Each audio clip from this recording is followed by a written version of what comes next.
We're back with Iowa State Representatives Gary Moore and Cindy Winkler. 4 states that have borders with Iowa raised their minimum wage in 2020 to start the year: Illinois, Minnesota, South Dakota, and Missouri. Iowa has not budged in this area. Does that change, and how much influence do neighboring states have on what you do in Des Moines? Representative Winkler?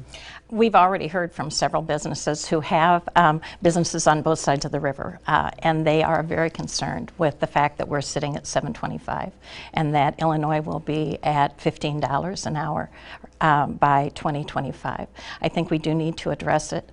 I know that businesses can decide to raise it voluntarily, but to set a minimum wage at $7.25 when we would be below almost every one of our neighboring states, competition matters.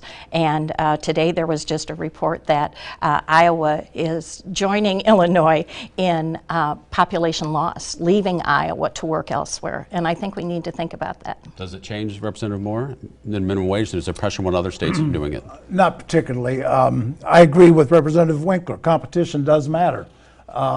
Any business can pay whatever they want to pay to be competitive.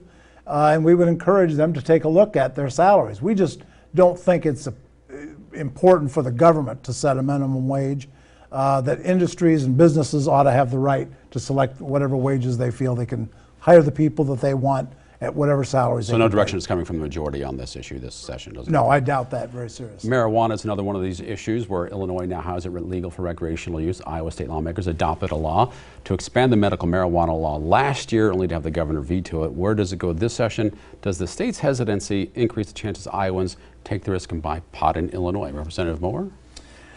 I don't think the House Majority Party will be interested in legalizing recreational marijuana this year. Right. Last year we recommended some changes to the medical marijuana program. We're working with the governor to make changes in the medical marijuana program, but I think that will be the extent of it.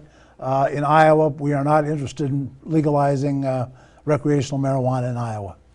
Representative Winkler, you feel like this is any pressure from Illinois, and what about the risk of Iowans leaving to go to Illinois?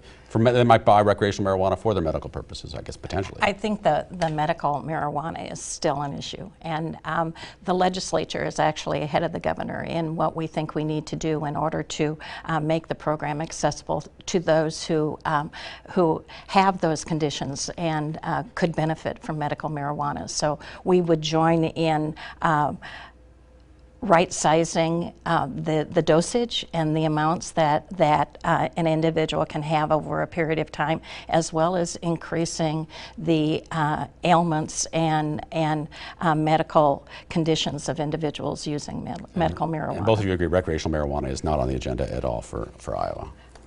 No, I don't think so. Iowa State Representatives Gary Moore, Cindy Winkler, thanks so much for the conversation. Best of luck in Des Moines coming up in a little more than a week.